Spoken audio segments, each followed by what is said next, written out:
Чакай да нали викаш на кой маслинки. И аз тук ще ги направя. Мисълта ми, че ще да снимам, пак тя си да яде с ръчички.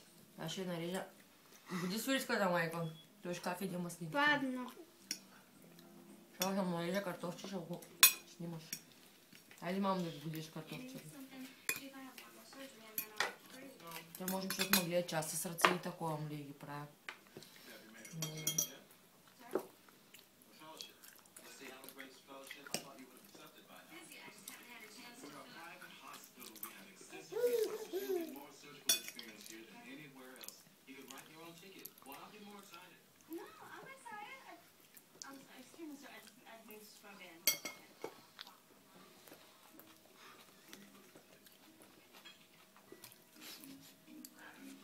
Много дребни се виждате.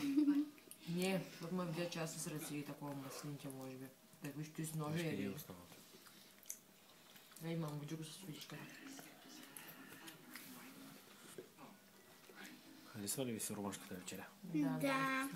Много е вкусно, обаче не мога да се нацеля на нищо. Нищо не хващам. Ама мони храни по две. Аз не мога. Едно не мога да нацеля по две. Там я на грей.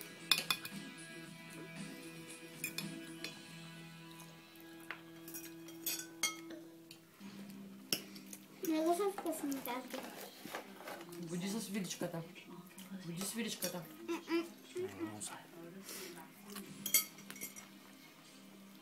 Малко хляб да замезим.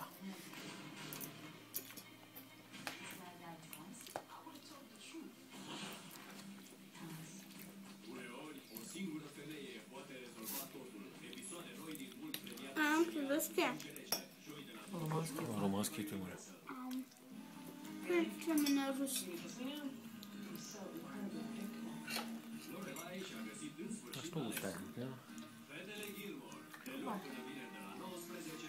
Може да има детски столчета там, може би. Може. Да, да има. Ще е хубаво, че си свикнали с храните. Ама ние ще... Ще вземем стола, да кажа. Ние ще вземем чинихата.